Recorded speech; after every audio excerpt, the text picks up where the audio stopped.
letting the market determine what gets built, or are you using government subsidies and taxpayer money to underwrite the construction of these things? And they say, well, it wouldn't get built if it weren't for.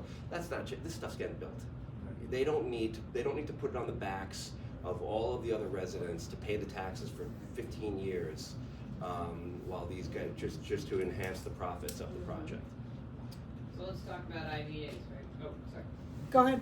Okay. You and then. So one of the things that I've been doing is working with with Lisa over at IDA, because we have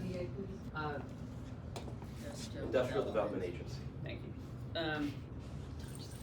Because one of the challenges that this administration faces, and to your point about all of the development that's happening, right, in Upperport, which, there should be some improvement there, but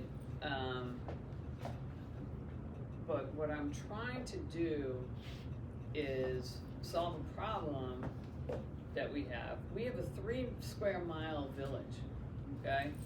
And 2 hospitals that have very large footprints that are considered nonprofits. So they're not paying any taxes on the infrastructure they're sitting on, okay?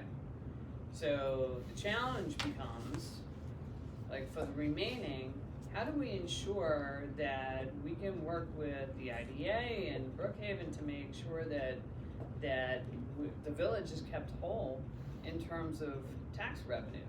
I mean, we're dealing with, the declining tax revenue from the power plant, right, which we're also working on. But I would like to see a situation where we can work together to ensure that the developers do not get, 2-year tax breaks. I mean, we've got some apartment buildings that are new that will not be paying taxes until like 2030. But I don't think we do. I don't think we do IDA for the village. Yeah, you do. Yep. The town does. Yep. So We don't have, it's my personally. I'd like to disband the Brookhaven IDA. I don't even want to. I wrote a letter to that effect recently, and it was interesting. It was interesting to see who got mad about it. And I got a couple of phone calls, and you know what? Great. There's a saying, or something about like, define me by the people who oppose me, or something like that. But there's also a Suffolk County IDA. There's also a Suffolk County IDA. So even if we and they shop, developers shop, but I can't control what Suffolk County does. But at least in the town, just like we got rid of the planning board, I'd like to get rid of the IDA. I want to follow up on something Al was talking about, which is the traffic. And correct me if I'm wrong, the town has merged its planning board into the council. Yes. So you are a planning Now board I'm a member. planning board, yeah. Therein lies an opportunity, because even though they have a certain amount of approvals, they don't have everything. Is that correct? You were talking about Stoller. Yeah.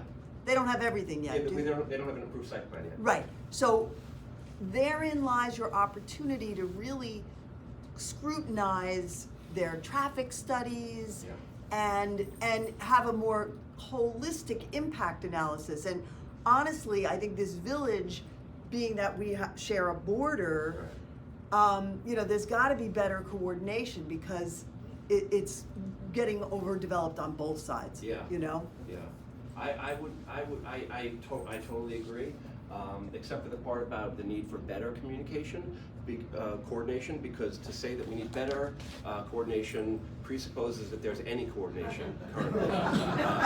So I'd like to see us maybe start with something, because I don't recall having been consulted on these ultra-dense developments that take place on the village side of the border, which are far greater in density than anything on the other side.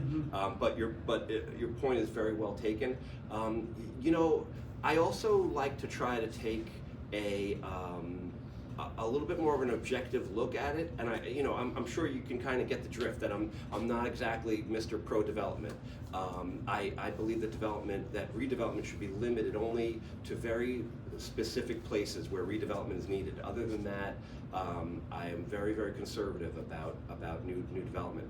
But just to keep it in a fact-based realm, the Staller development, which is about 200 and some odd units, 20% of them will be inhabited by people who do not drive.